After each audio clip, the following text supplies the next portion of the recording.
It was a Saturday night, and I was at a place that I didn't want to be. Our family had gotten invited over for dinner, and we said yes. It was a season in my life in which things were starting to unravel, things were starting to fall apart, things were starting to go downhill, and it started to go faster and faster. I was serving at a church, and some of the initiatives that we were introducing, some of the changes that we were making, some of the things that we were trying to do to advance the gospel, it just wasn't flying. And the harder I pushed, the more it didn't work. I was feeling more and more stuck. I was feeling more and more out of control. I was wondering what was happening. I was wondering what was wrong with my leadership, my ability to convince people that they should listen to what God was asking them to do and then to make the changes that God was asking them to make. I just had never been in that situation before. I had never been in that spot before. I'd never been stuck like that before. And so I was in the position where I decided that I would just work harder, I would push harder, I would try to please everyone. And I'm a people pleaser to begin with, so that didn't help me. We had gotten the invitation to go over to dinner, and the only thing that I really wanted to do was to stay home, to finish my sermon, which was not done, and to be myself. I was tired of people. I was tired of being with people. I was tired of putting on a mask. I was tired of just pretending that things were okay. And so our whole family went over, and we were enjoying dinner. We were playing with the kids. We were downstairs in the basement. We had 4 little ones just running around. And then all of a sudden, I just began to notice that there was a tightness around my chest. And I thought, I've never experienced anything like that before. And so I just talked my way out of it, like, I'm fine. Just think happy thoughts, breathe deep. And then I noticed that I was beginning to sweat, which made my heart beat a little bit faster. And then I started noticing that there was this pain shooting down my arm. All of a sudden, my world just completely changed. I really was in a world of hurt because I had never experienced any of that before. And I just remember leaning over and telling Heidi, I'm feeling pain in my chest, I'm sweating, and there's pain that's shooting down my arm. And so she packed me into the van. We left our 4 kids at our company's house, and she drove me to the hospital. And I just remember thinking, I don't know what's going to happen next. I'd been working so hard to control things at church. I'd been working so hard to control things at home. I had been working so hard to control things in my life. And now on a Saturday night, I was getting shipped off to the hospital because something was wrong with my body, and it felt like a heart attack. That's what my body was telling me. I was having a heart attack, and I was in my mid-40s, and so that couldn't possibly be happening. We got to the hospital. I walked in to the receptionist, and she just said, why are you here?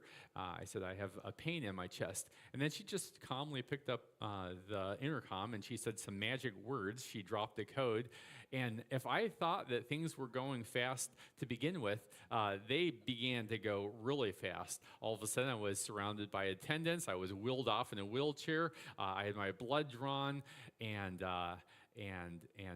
my whole week was taken away. They said, well, what we're going to do is we're going to run some tests on you. Because if you are having a heart attack, you're going to present some enzymes in your system. And I began to think about what that was going to be like and how I would process the news. And what I discovered was there was no good result for me. By that time, I was breathing a little bit more. I had calmed down just a little bit more. The pain in my chest had subsided. I wasn't sweating, and I thought, why am I here? What is happening? And I began to pray like I had never prayed before, except I didn't know what to pray. God, please, would you allow me to have had a heart attack? Does that sound like a good prayer to you? Like, God, I'm in the hospital and I should be here, and so please give me the heart attack that sent me here. Even knowing that would impact my life, that would impact the strength of my heart, maybe my capacity to keep on doing what I want. Or should I pray, God, please help me not to have a heart attack? But if I didn't have a heart attack, why was I there? What was going on? Why was it that I could not even keep track with what my body was telling me? If I wasn't having a heart attack, then I was having a head attack. And that didn't sound good either. They came back and they had some really good news for me. The good news was that I didn't have a heart attack. I had a whole list of other things that could be possibly wrong with me. And so I was going to get to spend the night in room 5, the cardiac unit, where they were going to monitor me. I had to call my associate pastor on a Sunday or a Saturday evening and give her the good news that she was preaching and that I was in the hospital and I was going to be there until they released me. And I just sat in that room by myself and I just wept because I did not know what was happening to me. I didn't know why I was under that level of stress. I didn't know why anxiety had taken over my life. That instead of enjoying a meal with the family that we really liked, instead of finishing a sermon that I was really passionate on, I was in a hospital room all by myself. All by myself. The only person that was keeping me company was God. That was the first time that I just recognized that anxiety can wreck your life. We're launching into a new series, and the series is called Anxious for Nothing. I think we're right on time to be talking about this, because this week as a pastor, I've had the opportunity of coming alongside a family and praying for their children. Their family is out of control, and 2 of their kids completely out of control. And when you lose control of your kids, it raises the anxiety level. I've had the opportunity of sitting with a family who are running out of finances. And when you run out of finances, your anxiety level goes up. I've had the opportunity of praying for a family who all of a sudden a marriage has just completely imploded. No one saw it coming, and now it's over. And this family is picking up the pieces. I had the opportunity of praying for 2 people who went into surgery this week for cancer. And if that doesn't raise your anxiety, I don't know what else will. We live in an anxious world. I've had the opportunity of trying to counsel people who are trying to figure out how they're going to get their kids to school, because the busing system is not working. And so all the parents are just driving around back and forth, up and down, to and fro. It's ridiculous. First week of school, anxiety is up. And so maybe you're in the place where you're like, yeah, I'm feeling a little bit anxious. I'm carrying some anxiety. I'm not really sure what to do. I'm trying to control all these things in my life, and it's not working. If you feel like that, I want you to know that you're in good company. A recent survey in 2019, 2 out of 3 Americans said that they were experiencing anxiety or severe anxiety. And when was that? 2019. That was before the pandemic. That was before a lot of crazy happened. And so I can only imagine that the numbers have gone up. When you look at the anxiety that nations carry, did you know where the U.S. stands? I mean, we want to be number 1. We want to get to the top of the podium. We want the gold medal. Our nation gets the gold medal for anxiety. We have the most anxiety than any other nation. And I think, well, why is that? Why is that? Last week, we were celebrating the fact that this church has such a huge heart that we sent 4 missionaries to Uganda to bring the good news of Christ. And when the pictures were rolling, I was just taken back to what life used to look like when I was a kid growing up in southern Mexico, because there were dirt roads and all the cars, they did not have seat belts, and there was no electricity, and there was no running water. It was really rugged living. That's when I grew up, and I thought, isn't it different that we have electricity, we have running water, we have safety belts in our car?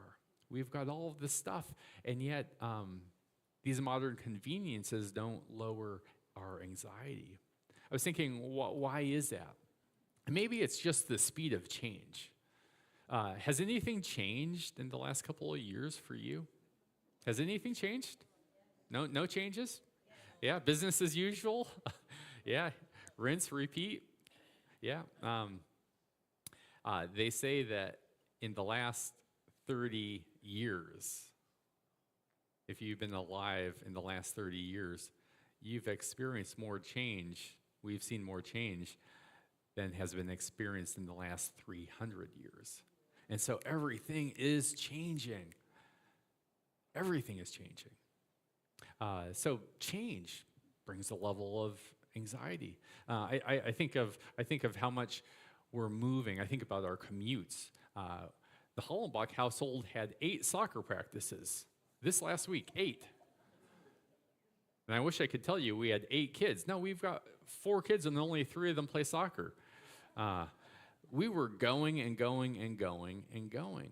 I look out and I know many of you and the commutes that you make, you're always in motion. You're always going. You're always going. You leave early. You come back late. You're always on the go. And then I think of this level of how connected we are. Our connectivity, it's high. I was so surprised that I stopped monitoring the world events a couple of weeks ago, and I missed something really big. And everyone was like, did you see what happened? I'm like, what happened? And then they told me what happened. I'm like, I can't believe that happened. When I was watching a soccer game with my kid, the world almost fell apart. And I missed it because I was not dialed in. I was not paying attention to the news. I had taken one evening off, and the world almost changed. But we always know what's happening around the world, around our country, every flood, every disaster, every famine, every war, every political debate. We're fully tuned in. And there's this, for me at least, there's this sense of helplessness because there's nothing that I can do to really change the outcome of what is happening around the world. And the way that I'm connected, like if I don't know what I think about myself, I can go online and people can tell me what I think about myself and how I'm doing. It's amazing. It's amazing. Yeah. All to say that the pace of life is increasing, and the pressure of life is increasing, and the challenges of life is increasing. And so I think it's good that we gather as God's people to take a deep breath and to ask God to lead us by his righteous right hand through the deep waters that we're in the midst of. I'm going to give you a free pass. If you came in here and you didn't know what anxiety was, you weren't feeling any anxiety, you had heard about it, you knew how to spell the word, but not you, not your problem, you're not feeling it, then you're excused for the rest of the sermon. And yeah, so I think it's something that we all contend with, and I think it's something that God wants to help us through. So we're studying Philippians chapter 4, and we've got some good news.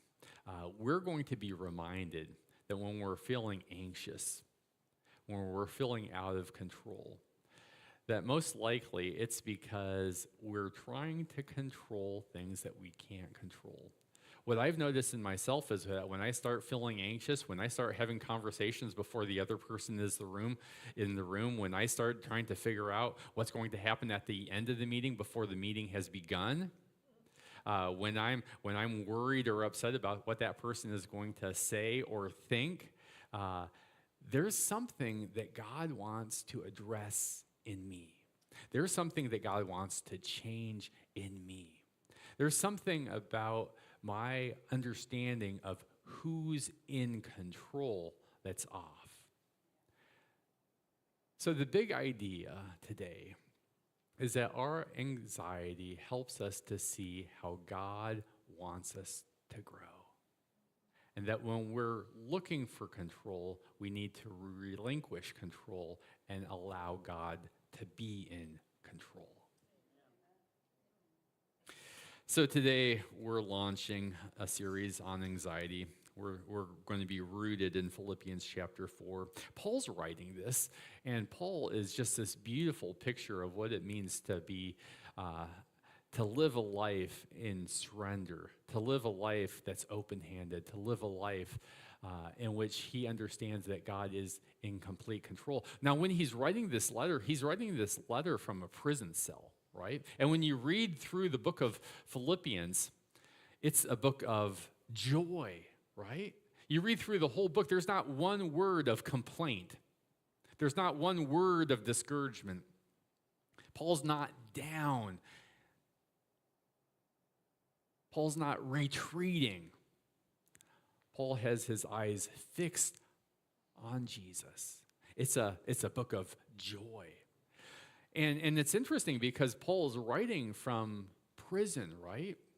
He's an old man. He's 63 years old, and he's been on the go constantly. Every port in the Mediterranean knows who Paul is because he has been on the move. He has been planting churches. And because he has been planting churches, his life has been very difficult. He has faced difficult persecution. 5 times he has been lashed 39 times.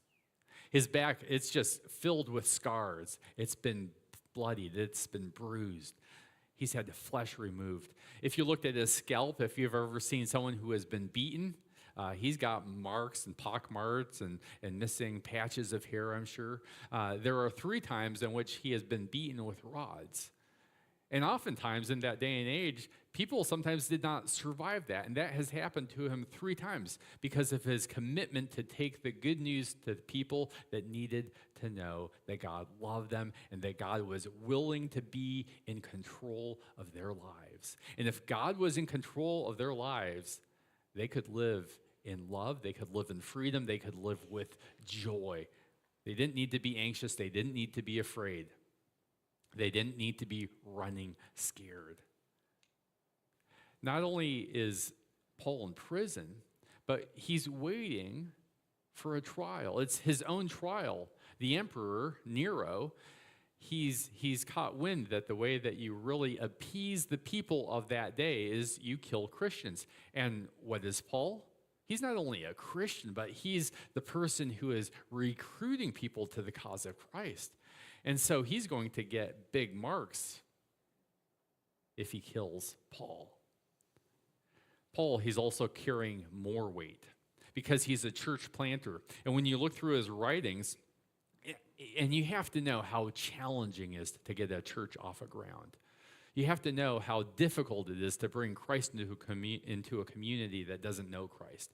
You have to know what a lift it is to help people to understand and to have the audacity to believe that Jesus is who he is and that he can change you the way that Jesus wants to change you.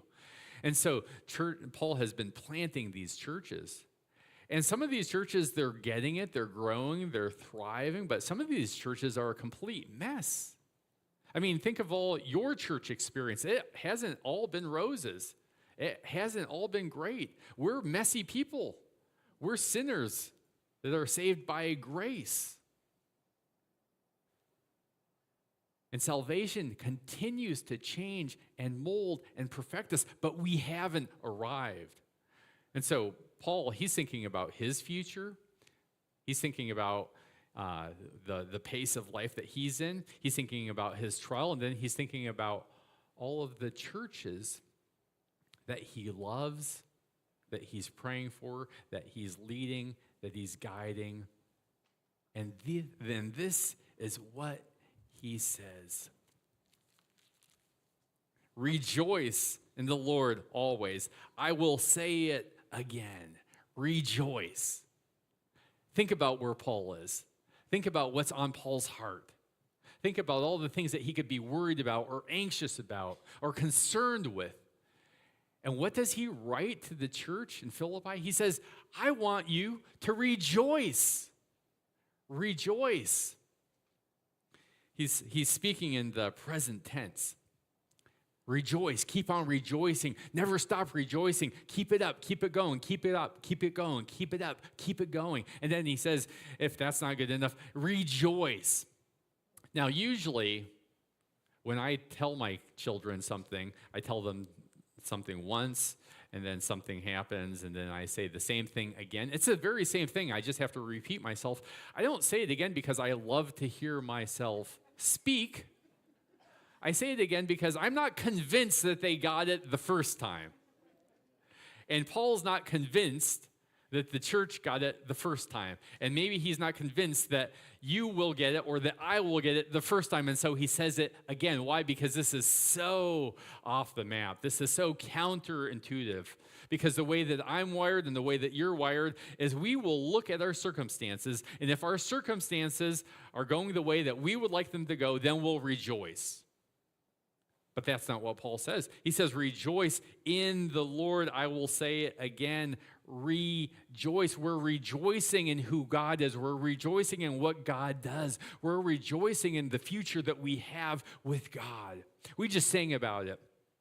We just lifted up our voices. We were reminded that creation, it's singing to God.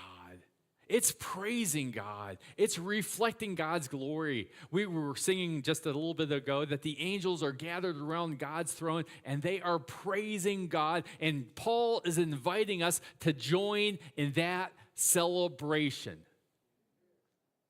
Even though the bus schedule is crazy, even though your marriage is in trouble, even though finances are thin, even though you're not sure what tomorrow will hold, even though you are in an impossible job, rejoice. Not in your circumstances, but rejoice in who God is and rejoice in what God is doing.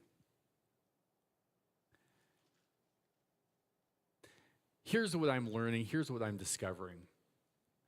That I have a choice to rejoice. I have a choice to rejoice. I can choose to rejoice or I can choose not to rejoice. I have a choice. It's under my influence. It's under my control. Now, no one can make me and no one can take that away from me. It's my choice. It's my choice because it's a decision that I make. Now, if I choose to rejoice only when my circumstances are the way that I would like them, then my circumstances are going to dictate whether I will rejoice or not. But if I rejoice in who God is and what God is doing and what God has done and what God will do in the future, guess what? God is not changing. And so the level of rejoicing doesn't need to change. We rejoice because God is in control. We rejoice because God is in control. God is in control. God is in control. I want you to know that if you showed up here today and your heart is broken for a son or a daughter, God is in control. If you showed up today and you're wondering how you're going to pay the bills, God is in control. If you're still looking for that job, God is in control. Or if you got that job and you don't want that job, God is in control. If your marriage is busted and it's broken and you can't see how it's going to get fixed, God is in control. We rejoice not because we're in control. We've tried it. We've done it. It doesn't work. We rejoice because God is in control. Paul goes on to say, let your gentleness be evident to all. The Lord is near. I've been thinking about that. I've been thinking about what I'm like when I'm gentle. And then I've been thinking about what I'm like when I'm not gentle.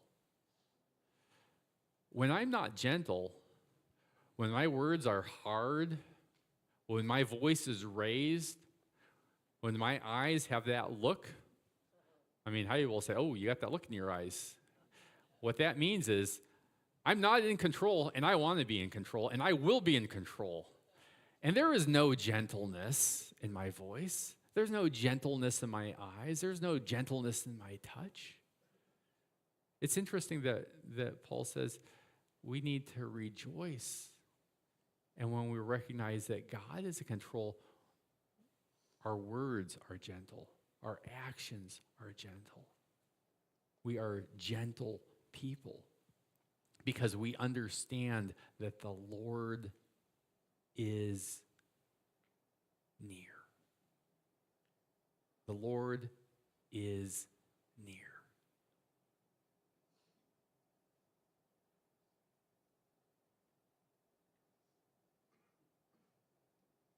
When we can remember that the Lord is near, how much will that make a difference when you're being wheeled into that surgery, knowing that Jesus is walking by you, side by side, step by step, holding your hand? The Lord is near. When you're sitting with the doctor and you're waiting to hear the news, how does it change knowing that the Lord is near? When you're grieving the loss of someone that you've loved and you've had to make that final goodbye, how much does it change knowing that the Lord is near? When you're trying to figure out the first week of school, the Lord is near. And then he says, do not be anxious about anything, but in every situation, by prayer and petition with thanksgiving, present your requests to God. And I go, oh, Paul, come on. There's got to be something that I can be anxious about. I can think, I've got a list, Paul. There's got to be some exceptions. I mean, maybe, like, how about Tuesday? Can I be anxious on Tuesday? Just save it all. I'll stockpile it. And then Tuesday, oh, it's going to be a great day for you to be around me on Tuesday because that's my anxious day. That's my anxious day. But that's not what Paul says. Do not be anxious about anything. But in every situation, by prayer and petition with thanksgiving, present your requests to God. Now, I think when he says don't be anxious about anything, we are human. And anxiety is a feeling. And if you are feeling anxious about some things, I don't think Paul's going to go, you didn't do it. You didn't read it. You're not living it. There are parts of life that just, we're going to feel some anxiety. But what Paul is helping us to see is that anxiety does not have to reign, it does not have to rule, it does not have to control. Because God reigns, God rules, God is in control. And so the question is, who are you going to let be in ultimate control of your life? Your anxiety or God? He tells us that this is only possible by prayer and petition with thanksgiving. It's this idea that we're walking through life, we're talking to God, we're checking in. We're allowing God to know the things that are on our heart, our thoughts, our fears, our struggles, our worry. That there's nothing that's going to surprise God. And so it's this ongoing conversation in which Jesus is keeping step with us, and we're keeping step with Jesus. He goes on to say, and the peace of God, which transcends understanding, will guard your hearts and your minds in Christ Jesus. I've read this for most of my life, and there have been parts of my life in which I've actually experienced this. And as a pastor, I have the opportunity of being with people in the worst moments of their life. And what I've discovered is that when we recognize that God is in control and that the Lord is near and that we are led by God's righteous right hand through the deep waters which we are allowed to go through, there is a peace. And this peace does pass a human understanding because it's grounded in who God is. It's grounded in what God has done. It's grounded in what God will do. It doesn't mean that the circumstance is working out the way that we had hoped. It doesn't mean that our loved one is not going to pass away.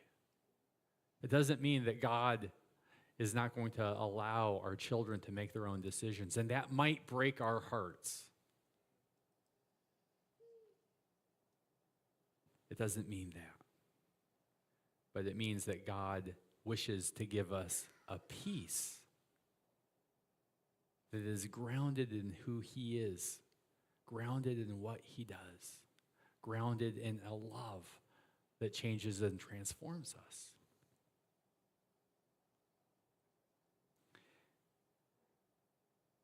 Paul also tells us that we're praying that God would guard our hearts and our minds. Because I can tell you, at least for me, I'm not strong enough to guard my mind from everything that will come at it. And I'm not wise enough to guard my heart from everything that would lead it astray. I don't trust myself that much. I don't have that kind of wisdom. I don't have that kind of strength. I don't have that kind of discipline. I don't have that kind of knowledge. And so, Paul lets us off the hook because none of us do. Instead, we invite God into these situations where we ask God to do for us what we cannot do for ourselves. We ask God to guard our hearts and our minds that are controlled, that are set apart, that are given for the glory of God. It's interesting, just thinking about anxiety, thinking about what makes me anxious. I think it is about control, about being in control, about losing control, about not knowing what's going to happen next, not knowing if I will have control. Maybe you feel that way too. I'm reading a great novel. It takes place in World War II in Italy. And it reminds me of something that I had heard not too long ago, which is about control. World War II, it was just an awful, ugly, brutal, devastating war. And if you were on the ground, it was especially brutal. They say that if you were part of the ground force, that in a matter of 60 days, you would become emotionally dead. You would be sent into battle. You would go where they sent you. It didn't matter. You could be running away, and you could be killed. You could be killed at any moment. You had to do awful things. Awful things could be done to you, and you had no influence. You had no control. You just went and you did what was supposed to be done, and maybe you lived, and maybe you didn't. But the war would do something to these ground soldiers. 60 days, 2 months. Emotionally, they were completely spent. They had nothing left. And then the study said, but the people in the air, the pilots, again, very dangerous. 1 out of every 2 pilots was killed. But 93% of all these pilots, they loved what they did. They loved flying. They loved dogfights. They loved the mission. They loved the people that they were serving with. They had more of a chance to die than the people on the ground. But they loved it. Why? Because the pilots were sitting behind the sticks. The pilots were in the driver's seat. The pilots had a sense of control. When you're on the ground, you just went where you were told to go. All the control was taken away. I think what Paul is inviting us to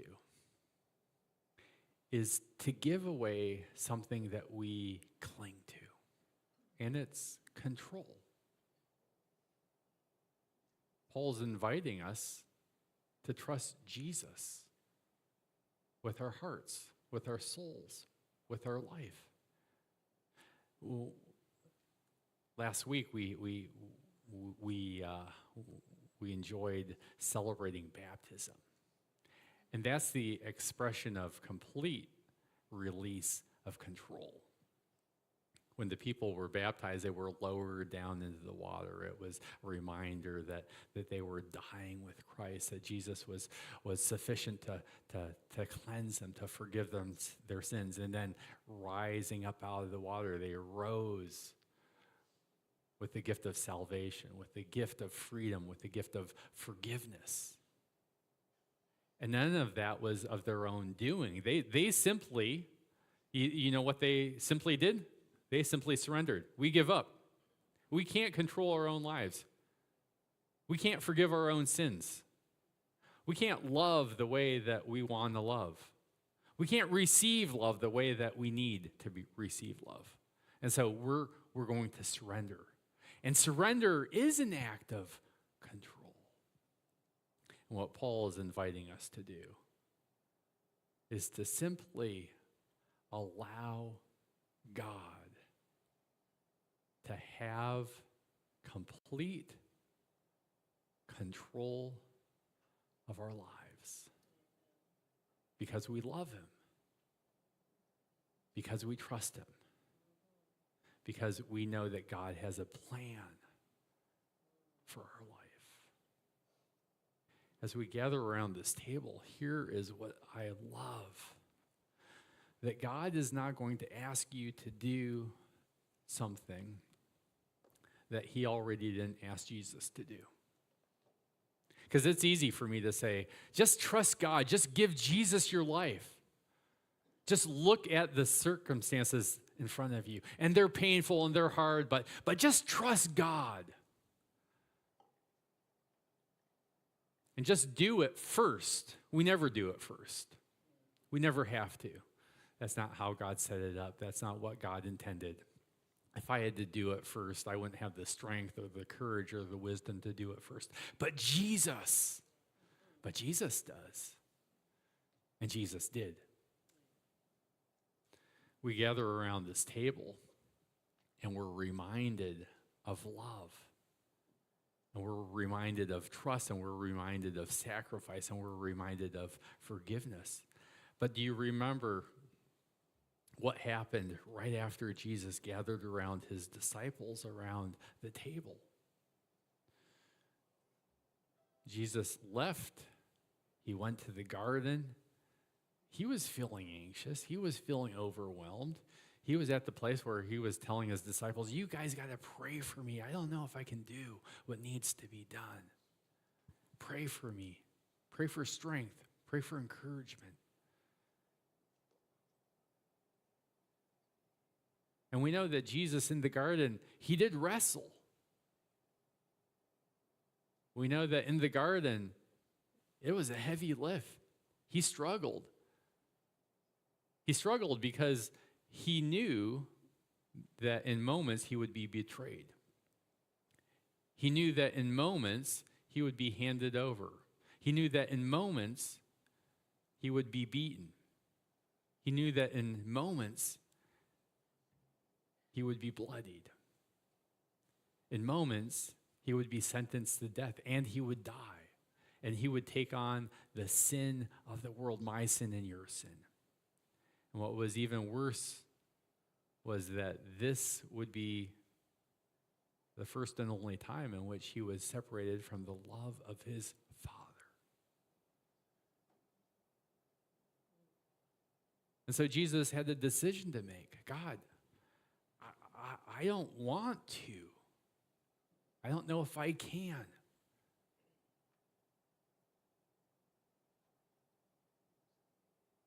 But I will. I'm going to trust the plan. I'm going to trust you. I'm going to go through to the end. I'm going to sacrifice. I'm going to relinquish my control to the ultimate plan of salvation, redemption, which we have all been a part of. I don't know if you're in that situation. Maybe you're in a garden situation where it's dark and you're alone and your world's shaking and you're in the middle of it. And you know what you should do, which is to relinquish control, but man, can you really trust God? Does God really have your best interest in mind? If you let go, can you count on God to hold you, to carry you, to right the ship? I think we're in the middle of a holy moment. I think we're in the middle of a moment that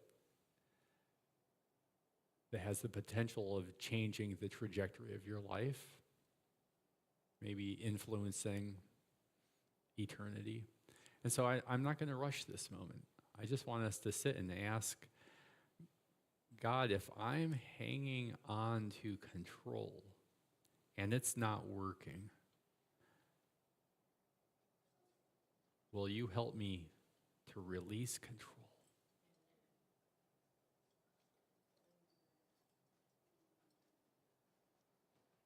We're just going to sit with that moment, that question. The kids are coming in. It's great to have them back.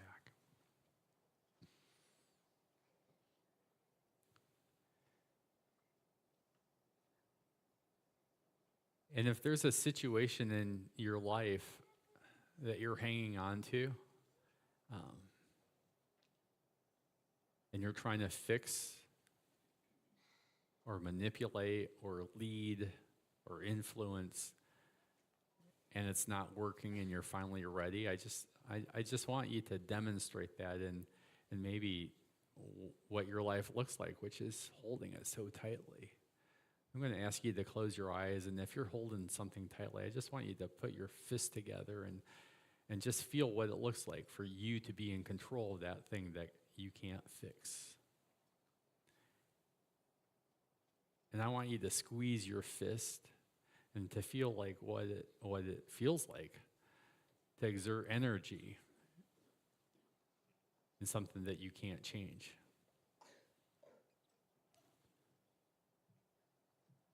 And if you're finally ready for God to take what you're holding, to carry what you're carrying, to change what you cannot change, I want you to release your fist and open it up and feel God taking that burden.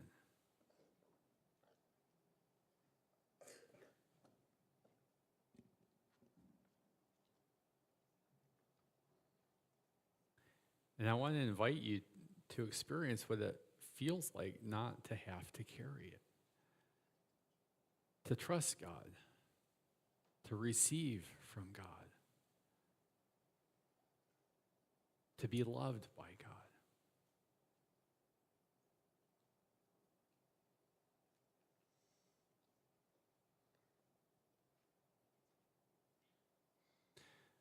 God, I'm thankful that you know every single thing that we carry. And you know how hard we're working to fix broken things. And God, you know that we can't do it, and we can't take it anymore. That you're inviting us to try something different, to do something new. And so today we want to rejoice in who you are. We want to remember that you are near. We want to ask that you would guard our hearts and our minds, that you would help us to become more like Jesus, that we would receive what we need, which is our daily bread.